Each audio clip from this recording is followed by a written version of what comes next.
Hello dear students, मैं पीके सिद्धांत स्वागत करता हूं आपका अपने channel CSIR and JAM chemistry by Siddhant पे। डियर स्टूडेंट्स, आज का जो हमारा टॉपिक ऑफ डिस्कशन है वो ये है कि बिना कोचिंग के आपको अगर JRF क्वालिफाई करना हो तो कौन कौन से पॉइंट्स को आपको फॉलो करना पड़ता है। देखिए डियर स्टूडेंट्स, मैं ऐसे 10 पॉइंट्स चुनकर लाया हूँ। ऐसे मैंने 10 पॉइंट्स आपको गिनाने हैं जिसकी हेल्प से आप अगर आप कोचिंग नहीं भी कर रहे हैं तो आप उन पॉइंट्स को फॉलो करके, उन जो फैक्टर्स हैं उनको फॉलो करके आप अपना अच्छा रैंक JRF में ला सकते हैं। ठीक है, बहुत अच्छा रैंक आप JRF में अचीव कर सकते हैं। देखिए मैं आपको ऐसे 10 पॉइंट्स बताने वाला हूँ आज कि जिसकी हेल्प से आप JRF करो। लेकिन उससे पहले मैं आपसे बात करना चाहता हूँ कि कोचिंग करने में और कोचिंग ना करने में क्या फ़र्क है। क्या फ़र्क है कि कोचिंग को करने वाला स्टूडेंट JRF दे रहा है और क्या फ़र्क है कि कोई कोचिंग ना करने वाला स्टूडेंट दे रहा है। तो पहले लेट्स डिस्कस, इस बात पे पहले डिस्कस कर लेते हैं। तो देखिए स्टूडेंट, सबसे बड़ी बात ये होती है कि कोचिंग करने वाले बच्चों के साथ एक फ़ायदा ये होता है कि उनको जो टॉपिक्स हैं वो गिन गिन के पढ़ाए जाते हैं। मतलब उनको फोकस करवाया जाता है उन चीज़ों के पीछे जो एग्ज़ाम में आने हैं। ठीक है, कम्प्लीटली उन चीज़ों पर फोकस कर दिया जाता है और उन्हीं वैसी चीज़ें उन्हें पढ़ाई जाती है जो उन्हें एग्ज़ाम में आने हैं और उसी के बिहाफ पे उनका JRF होना होता है। ठीक है, लेकिन इसका अपना एक डिसएडवांटेज है, क्योंकि जब सिलेबस कंप्लीट करने की बात होती है तो बहुत सारी चीज़ों को स्किप किया जाता है। कोई भी फैकल्टी, कोई भी टीचर ये नहीं कह सकता कि मैंने सारा टॉपिक पढ़ाया है। होता ये है कोचिंग्स में कि चुन चुन के अच्छे अच्छे टॉपिक्स को पढ़ा दिया जाता है, बहुत सारे टॉपिक को स्किप किया जाता है। ठीक है, मतलब कंप्लीट नॉलेज आपको नहीं दिया जाता। ये कोचिंग की डिसएडवांटेज होती है। और कोचिंग का एडवांटेज ये है कि चुन चुन के टॉपिक्स को पढ़ा दिया गया जो आपके एग्ज़ाम में आने हैं और आपका एग्ज़ाम क्वालिफाई होने में आपको हेल्प मिल गई। बिना कोचिंग के अगर आप पढ़ाई करते हैं उसका फ़ायदा आपको ये मिलता है कि बिना कोचिंग में आपको ज़्यादा से ज़्यादा सेल्फ स्टडी का टाइम मिलता है। क्योंकि आपको पता है कि अगर CSIR की कोचिंग की जाए तो मुझे लगता है सुबह 8-9 बजे से लेकर शाम के 3-4 बजे तक आपकी क्लासेस चलेंगी। और इतनी क्लासेस करने के बाद फिर आप इतना थक जाओगे कि फिर आपके पास टाइम नहीं है, मतलब आपके पास ये पोटेंशियल नहीं होगा कि आप आगे तैयारी कर पाओ। इवन कि जाओगे, जाते के साथ आपको नींद आ जाएगी, क्योंकि 6-8 घंटे बैठना किसी चेयर पर ये आसान नहीं होता। ठीक है, इतना बैठने के बाद फिर लोग सेल्फ स्टडी करने का तो फिर सवाल ही नहीं उठता है। ठीक है, तो कोचिंग पे डिपेंडेंसी सेल्फ स्टडी को घटाती है, ये एक बड़ा फैक्टर है। आप अगर कोचिंग नहीं कर रहे हैं तो आपको एक एडवांटेज और भी मिलेगा कि आपके पास रूम पे बैठ के जो है ऑनलाइन क्लासेस के थ्रू आपको वीडियो देखकर सीखने का मौका मिलेगा। आपके आसपास बहुत सारी बुक्स होंगी, जो भी बुक्स आप चाहोगे निकाल के देख लोगे। कोचिंग में जाने के बाद क्या होता है कि हम एक सिलेक्टेड नंबर ऑफ बुक्स लेके जाते हैं, सिलेक्टेड कॉपी लेके जाते हैं, एक माइंडसेट के साथ जाते हैं। जो कि रूम में रहने के बाद क्या होता है कि हम अपने सारे नोट्स, असाइनमेंट्स के बीच में हम जहाँ जो भी चाहें नोट कर सकते हैं, लिख सकते हैं। ऑनलाइन कोचिंग करने वालों के पास एक फ़ायदा, एक एडवांटेज ये होता है कि आपके पास ज़्यादा से ज़्यादा टाइम आपको सेल्फ स्टडी के लिए मिलता है। टॉपिक अपने हिसाब से आप चूज़ कर सकते हो कि कौन सा टॉपिक पढ़ना है, कौन सा टॉपिक नहीं पढ़ना है। हालांकि आपके ऊपर प्रेशर कम रहता है तो ये एक निगेटिव पॉइंट है। लेकिन अगर आप कॉन्शियस हो तो आप कोचिंग करो या ना करो कोई फ़र्क नहीं पड़ता, क्योंकि कॉन्शियस बच्चे ही JRF या नेट गेट जो भी है वो क्वालिफाई कर पाते हैं। बिना कॉन्शियसनेस के आप अच्छे एग्जाम क्वालिफाई नहीं कर सकते, ये ट्रू है। कोई भी स्टूडेंट रट्टा मार के जो है आपको JRF या गेट वगैरह नहीं कर सकता, ये फैक्ट है। दूसरी बात ये है कि भाई कोचिंग का जो इकोनॉमिक खर्च है उसको अगर आप बचाते हैं तो यहाँ पर आपको क्या होता है कि आपको फाइनेंशियली बहुत ज़्यादा हेल्प मिलती है। ठीक है, आपको लंबे समय तक सेल्फ स्टडी करने का एडवांटेज आपको ये मिलेगा कि जैसे आपने बहुत सारा जो टॉपिक पढ़ा, उस टॉपिक को आप बार बार पढ़ते हो। ठीक है, बार बार पढ़ते हो, उससे क्या होता है वो चीज़ें आपको बहुत डीपली समझ में आती है, बहुत डीप लेवल पे आप जाते हो, जिससे कि आपको इंटरव्यू में हेल्प मिलती है। कल चल के आप कहीं असिस्टेंट प्रोफेसर ज्वाइन करोगे तो वहाँ पर आपको पढ़ाने में हेल्प मिलेगी। और खुद से पढ़ी हुई चीज़ें लंबे समय तक याद रहती है, ये एक फैक्ट है। और कोचिंग में पढ़ी हुई चीज़ लंबे समय तक याद नहीं रह सकती है, क्योंकि वो सेल्फ स्टडी के थ्रू आपको नहीं समझ में आई है, उसको आपको समझाया गया है। ठीक है, ये फ़र्क है। दूसरों की चीज़ों को देख के सीखना और उस चीज़ को खुद पे इम्प्लीमेंट करके सीखना, इसमें बहुत बड़ा फ़र्क होता है। कोचिंग में चीज़ें आपको वही सिखाई जाती है जो आप एग्जाम में आएगी, लेकिन जब आप घर पे बैठते हो तो आप हर चीज़ को कवर करते हो, हर पार्ट को कवर करते हो। इसका एडवांटेज आपको ये मिलता है कि आपको वो चीज़ें लंबे समय तक आपको जो होगा याद रहेंगी। ठीक है, तो चलिए, इस तरह और भी कई सारे एडवांटेज है, डिसएडवांटेज हैं। ठीक है, कोचिंग्स के, लेकिन वो तो डिपेंड करता है कि आप मतलब आपके पास जो है, आपके पास पैसे कितने हैं या आप कितना डिवोटेड हो कोचिंग करने के लिए, आपकी यूनिवर्सिटी, आपने किस टाइप की यूनिवर्सिटी से पढ़ाई की, ये सारी चीज़ें मिलकर फैक्टर डिसाइड होता है कि कोचिंग करनी है या नहीं करनी है। लेकिन मैं आपको हमेशा सजेस्ट करूँगी अगर आप ऑफलाइन कोचिंग करो या ना करो, लेकिन ऑनलाइन कोचिंग जो है आपको एटलीस्ट करनी चाहिए। जैसे मैं भी अभी ऐप लॉन्च करने जा रहा हूँ, मैं भी उसमें पूरी होल सिलेबस में आपको कवर करूँगा। तो आप खैर ठीक है, वो बात की बात है, मैं एडवर्टाइज़ नहीं कर रहा अपने आप को। तो हम बात करते हैं कि अगर आपने कोचिंग नहीं कर रखी है, ठीक है, ये चलो आपने कोचिंग कर भी रखी, तो वो कौन से 10 पॉइंट्स हैं जिनको फॉलो करके आप अपना रिज़ल्ट सिक्योर कर सकते हो, ठीक है। सबसे पहली चीज़ है बच्चों, NCERT पढ़ना। ज़्यादातर लोग NCERT को इग्नोर कर देते हैं, तो आप NCERT को इग्नोर मत करो। NCERT को इग्नोर करके बहुत बड़ी गलती होती है। भाई क्या करना है, 11th 12th दो तो NCERT, दो तो क्लास की NCERT में 2 केमिस्ट्री है, 12th आपको 11th की 2, 12th की 2, तो 2 दूनी 4 बुक्स हैं। तो ये 4 बुक्स तो आपको बहुत मज़े से आपको समझ में आ जाएगी, है ना। तो NCERT तो आपको बहुत अच्छे से समझ में आ जाएगी। जब NCERT आपकी क्लियर हो गई तो अब आपके पास बचा क्या, अब आप स्टार्ट कर दो टीचिंग, ठीक है। टीचिंग करना मस्ट है, चाहे ऑनलाइन करो ऑफलाइन करो, वो मस्ट है। ऑनलाइन कैसे टीचिंग करना है, कैसे वीडियो बनाने हैं, कैसे यूट्यूब पे सक्सेसफुल हो जा सकता है, उस सबका मैंने एक पूरा वीडियो बनाया है, और वीडियो बना के मैंने उसका लिंक में डिस्क्रिप्शन बॉक्स में डाल दिया है। आप उसको देख सकते हैं कि भाई कैसे यूट्यूब पे आप काम कर सकते हैं। अगर आप यूट्यूब पे काम कर सकते हैं, ऑफलाइन कोचिंग में कहीं जुड़ सकते हैं, अपनी खुद की कोचिंग खोल सकते हैं, लेकिन पढ़ाइए ज़रूर।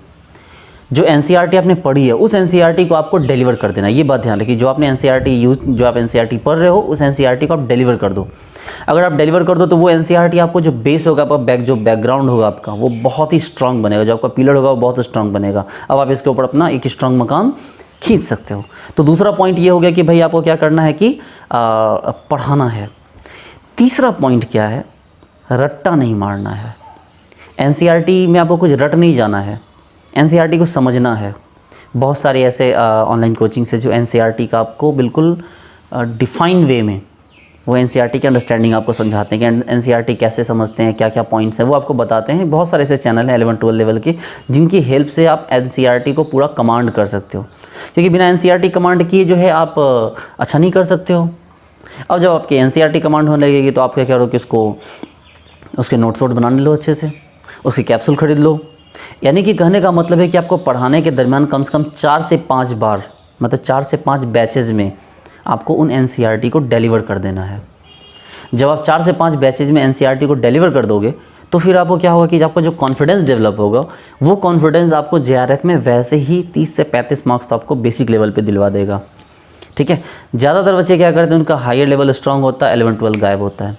तो भाई साहब 11-12 तो गायब करके आप कोई बड़ा एग्जाम कैसे निकाल सकते हैं। इवन कि जो IAS का एग्जाम होता है UPSC, वो भी 6-7 क्लास से उसका बेसिक स्टार्ट होता है। तो यहाँ तो मैं आपको 11-12 की बात कर रहा हूँ, इसको आप स्किप नहीं कर सकते। चलिए अब आप बात करते हैं जैसे ऑनलाइन कोचिंग आप ज्वाइन कर रखे हैं, ठीक है। आप ऑनलाइन कोचिंग आपने किसी का ले रखा है, तो सबसे पहले क्या करना, वो जो आप पढ़ते हो उसके आप प्रॉपर नोट्स बनाओ। प्रॉपर नोट्स बनने चाहिए, लेकिन फर्स्ट टाइम नहीं। लोग क्या गलती करते हैं ना कि बस पढ़ते जाते नोट करते जाते, ये नहीं करो। आप क्या करो कि फर्स्ट टाइम पहले आराम से बैठ के देखो, आप एक कॉपी पेन ले लो, कुछ इंपॉर्टेंट लगे तो लिख लो, लेकिन नोट्स नहीं बनाने हैं, बात समझो। कॉपी लेके बैठो, कुछ भी इंपॉर्टेंट दिखे तो नोट कर लो, लेकिन नोट्स मत बनाओ। नोट्स आप सेकेंड थर्ड टाइम में बनाना। देखो ये एक बड़ा फ़र्क है ऑफलाइन कोचिंग और ऑनलाइन कोचिंग में। ऑफलाइन कोचिंग में है कि आपको समझ भी रहे हो चाहे ना समझ रहे हो, आपको नोट्स उतारना ही होगा, आपको नोट्स बनाने ही होंगे। लेकिन ऑनलाइन कोचिंग में क्या है कि जैसे आप नहीं समझ पा रहे तो कोई बात नहीं, आपने उस चीज़ को 2-3 बार देख लिया, फिर आप उसे खुद के नोट्स बना रहे हैं। तो फर्स्ट अटेम्प्ट में क्या करना है, सिर्फ ऐसे बैठ के कुछ इंपॉर्टेंट पॉइंट आए तो नोट कर लो, लेकिन सेकेंड एंड थर्ड अटेम्प्ट में अब आप उसके नोट्स बनाओ। तो वो नोट्स आपको क्या होगा, वो लंबे समय तक आपको वो याद रहेगा। अगर फर्स्ट अटेम्प्ट में आप उसको क्या करें, उसको सही स्पीड में देख रहे हो, तो सेकेंड थर्ड स्टेप में आप उसको 2 टाइम स्पीड में देखो। उसका जो स्पीड है वीडियो देखने का, उसका स्पीड बढ़ा दो, उसको 2 टाइम वाले स्पीड में देखो, ठीक है। और अपने काम के नोट जो है तब बनाते चलो, क्योंकि जब आप समझ के नोट्स बनाओगे तो आपके लिए बहुत बेनिफिशियल होगा। ज़्यादातर लोग क्या करते हैं, फर्स्ट अटेम्प्ट में ही नोट्स बनाते हैं, ये बहुत बड़ी गलती करते हैं। फर्स्ट अटेम्प्ट में नोट्स बनाना बहुत बड़ा मिस्टेक होता है, आप ऐसा नहीं करना चाहिए आपको। अब जब आप नोट्स बना रहे हो तो नोट्स बनाने के साथ आप उसके बगल में गोल गोल घेर के आप अपने शॉर्ट नोट्स डालते चलो कि आपने यहाँ से क्या समझा, यहाँ से आपने क्या समझा। आप अपने लैंग्वेज में लिखो कि आपने वहाँ क्या समझा। ये फेयर बनाने का तरीका, शॉर्ट नोट्स नहीं बता रहा हूँ मैं अभी, शॉर्ट नोट्स का तरीका अलग होता है। आपने फेयर कॉपी में ही गोल गोल घेर के आप वहाँ पर लिखो कि आपने क्या क्या पढ़ा, क्या समझ में आया, इसको कैसे रिलेट करते हो आप। देखिए ज़रूरी नहीं होता है कि साइंस को साइंस की भाषा में समझा जाए, साइंस को अपने घर की भाषा में भी समझ सकते हैं, ठीक है। 2 दोस्तों के बीच जो होता है बॉन्ड, 2 दोस्त रस्सी खींच रहे हैं, एक ने खींच लिया, एक खींचा गया, तो ये इलेक्ट्रोनिगेटिविटी का एग्जाम्पल हो गया, ठीक है। एक दोस्त आया दूसरे दोस्त को पत्थर मार के उसका रुपया लेके भाग गया, ये आयनाइजेशन एनर्जी का एग्जाम्पल है।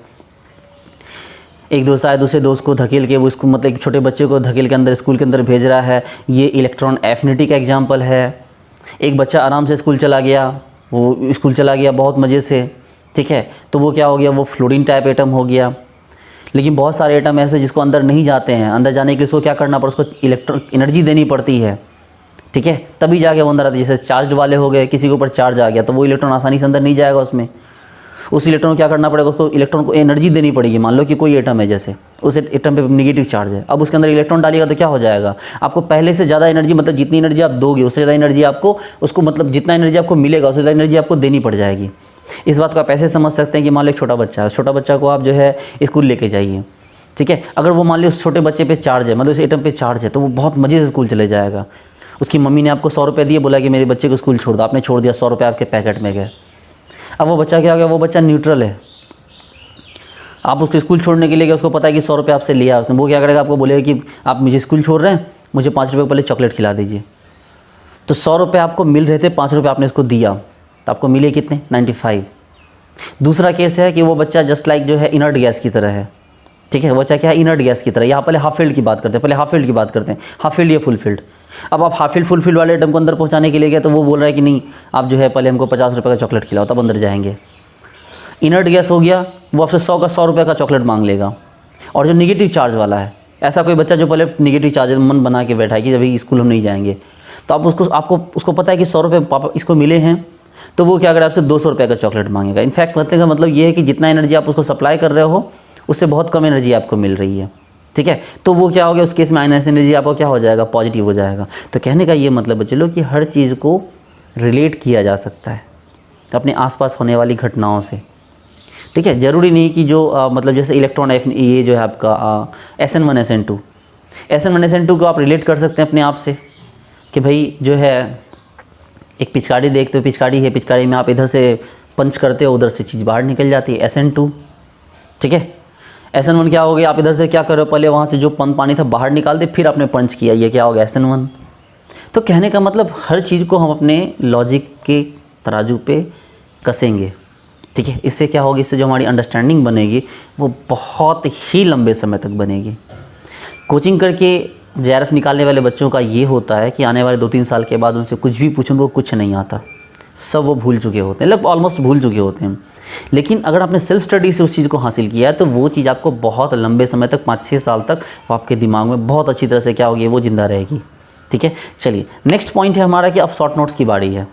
जब आपने अपने नोट्स बना लिए, नोट्स को आपको 2-3 बार पढ़ लो, 2-3 बार पढ़ने के बाद फिर आप उसके शॉर्ट नोट्स बना लो। बोले सर 2-3 बार पढ़े, बोले हाँ भैया 2-3 बार पढ़ना होगा, फिर शॉर्ट नोट्स बनाना होगा। आपको क्या लगता है, मजाक लगता है?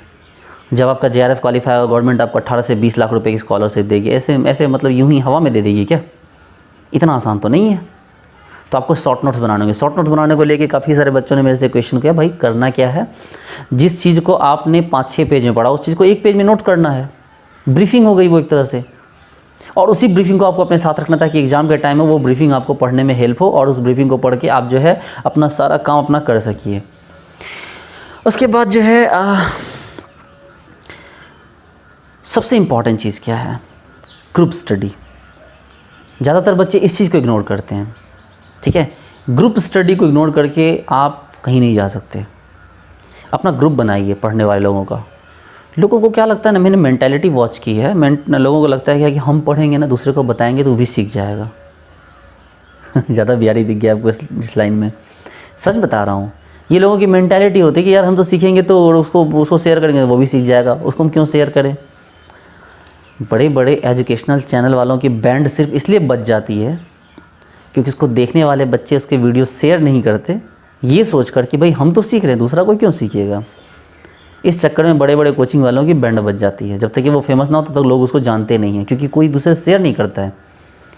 इवन ये कोचिंग सिस्टम में भी यही होता है। अगर कोई टीचर बहुत अच्छा पढ़ा है तो लोग अपने फ्रेंड को लेकर नहीं आते कि नहीं भाई वो हम सीखेंगे तो हम चुपचाप सीखेंगे, उसको क्यों पता चलने दें। चलिए कोई नहीं, इस मेंटालिटी में मैं बात नहीं करूँगा, ये अपनी अपनी मेंटालिटी हो सकती है, लेकिन ग्रुप स्टडी तो आपको करना होगा। बड़े से बड़ा एग्जाम ग्रुप स्टडी की हेल्प से निकलता है, तो ग्रुप स्टडी को आप इग्नोर नहीं कर सकते। एक साथ बैठिए, टॉपिक पर डिस्कस कीजिए, जो टॉपिक आपको नहीं आ रहा है वो उससे डिस्कस कीजिए, जो टॉपिक आपको आ रहा है वो आपको हेल्प कर देगा, ठीक है। तो ग्रुप स्टडी का कोई ऑप्शन नहीं होता है, ग्रुप स्टडी तो आपको करनी ही होगी। उसके बाद नेक्स्ट है कि सेल्फ स्टडी कीजिए। आपकी सेल्फ स्टडी, आप कोचिंग करते हैं तो आपकी सेल्फ स्टडी कम से कम 5-6 घंटे होनी चाहिए। अगर कोचिंग नहीं करते सेल्फ स्टडी कम से कम फिर 10 से 12 घंटे होनी चाहिए। ठीक है, विदाउट सेल्फ स्टडी आपको कुछ नहीं होगा। आप 1-1.5 साल के लिए कसम खा लो कि मुझे 10 से 12 घंटे 13 घंटे कम से कम पढ़ने हैं। देखिए लोग जो बोलते हैं ना कि हम तो 5 घंटे में JRF कर लिए, 6 घंटे में JRF कर लिए। UPSC करने वालों का इंटरव्यू सुनते हैं, क्या बोलते हैं वो लोग, अरे हम तो 5 घंटे पढ़ते थे, 6 घंटे पढ़ते थे। अरे भाई लोग किसको बेवकूफ़ बना रहे हो? असल में इसके पीछे रीज़न क्या है? सोचिए अगर एक JRF क्वालिफाइड बंदा आपके पास आके बोलता है यार हम तो आधे 5-6 घंटे पढ़ते थे, उसी में हो गया JRF, तो आपको लगेगा यार इतना इंटेलिजेंट है। तो आपका डिप्रेस हो जाना, उसके लिए एक पॉजिटिव एनर्जी है। आप अगर डिप्रेस हो रहे हो उस बात से, उसकी बात से कि उसने 5-6 घंटे पढ़ के JRF निकाल लिया, आप 10-12 घंटे पढ़ के भी नहीं हो रहा है, तो ये उसके लिए एक पॉजिटिव वाइब है। दूसरों के कंधों पे पैर रखकर ऊपर जाने की जो प्रथा है वो बहुत पुरानी है। दूसरों के कंधों पे बंदूक रख के फायर करने का नियम बहुत पुराना है। ये सिस्टम चलता आया है। आपको इस चीज़ का पार्ट नहीं बनना है। कोई अगर आपको बेवकूफ़ बना रहा है कि 5-6 घंटे पढ़ के JRF हो रहा है, तो भाई मैं सबसे पहले कंडेम करूँगा इस बात को। कभी नहीं हो सकता 5-6 घंटे पढ़ के JRF। हाँ ठीक है, अगर आपने मतलब BSc MSc टाइम से ही 5-6 घंटे आप पढ़ रहे हैं उसी कंटिन्यूटी के साथ, तो ठीक है फिर हो जाएगा। लेकिन अगर आप मेंटली प्रिपेयर हो नहीं, आपको JRF की तैयारी करनी है, तो फिर आप 5-6 घंटे में आपका काम नहीं होगा। कम से कम 10 से 12 घंटे आप सेल्फ स्टडी कीजिए। ठीक है, सेल्फ स्टडी कीजिए, शॉर्ट नोट्स बनाइए, अपने रूम को बिल्कुल फैला दीजिए चारों तरफ, अपने नोट्स, असाइनमेंट्स, शॉर्ट नोट्स चिपका के। दिखना चाहिए आपको कि हाँ भाई हम आँख खुले तो उसी माहौल में खुले। आपको याद है जब छोटे छोटे बच्चे, आज से कुछ समय पहले जब लोग बच्चे पैदा हुआ करते थे, तो उनकी माएँ क्या करती थी?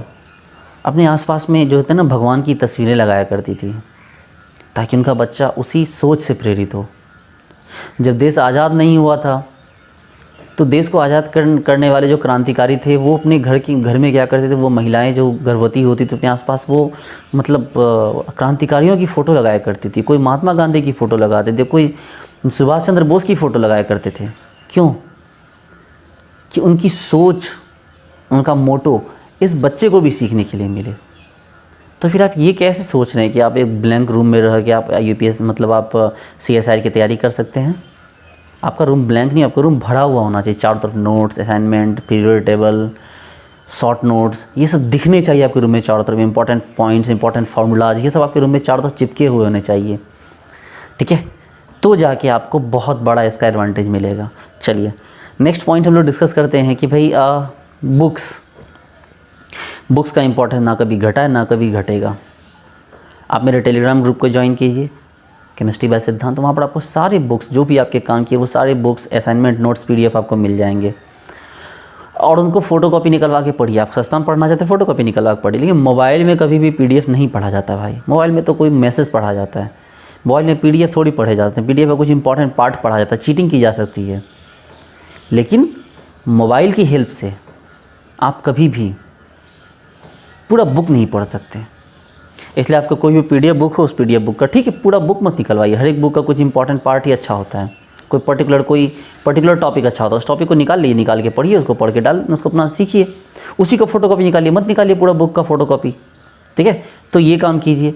नेक्स्ट है कि भाई चैप्टर पढ़ते के साथ उस बुक के सॉल्यूशन को सॉल्व कीजिए, उस बुक के प्रॉब्लम को सॉल्व कीजिए। देखिए हम जो बाहर प्रॉब्लम बनाते हैं वो आर्टिफिशियल प्रॉब्लम होता है, लेकिन जो बुक्स में प्रॉब्लम होती है वो जेन्युइन प्रॉब्लम होती है।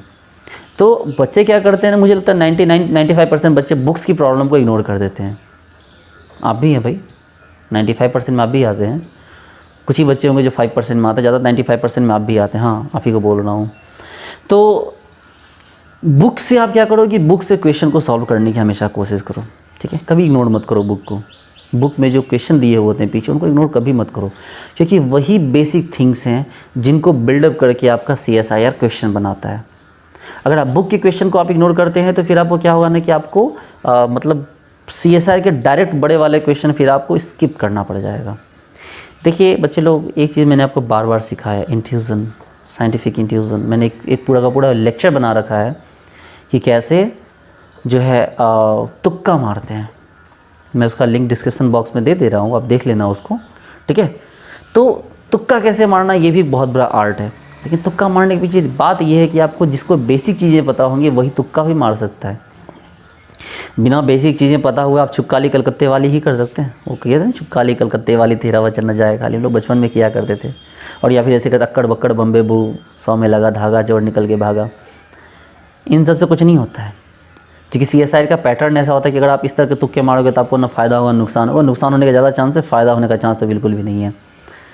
आप 10 क्वेश्चन में तुक्का मार दो, 10 क्वेश्चन में 2-3 क्वेश्चन सही होंगे, 8-7-8 क्वेश्चन गलत होंगे, पता चलेगा आपको जितना कमाए नहीं उससे ज़्यादा गंवा दिया, कुछ फ़ायदा नहीं होना है।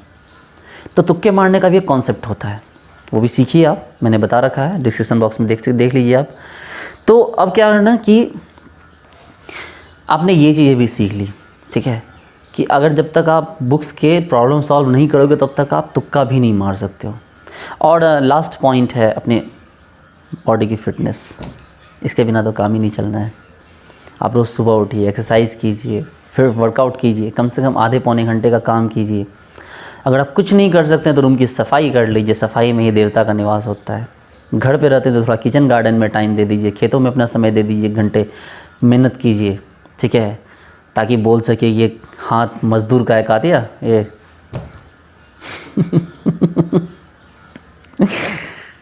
तो वर्कआउट कीजिए, डीप ब्रीथिंग कीजिए, एक्सरसाइज कीजिए, योगा कीजिए, कुछ तो कीजिए, ताकि आपकी जो आपका इम्यून सिस्टम है वो आपका स्ट्रांग रहे, ठीक है।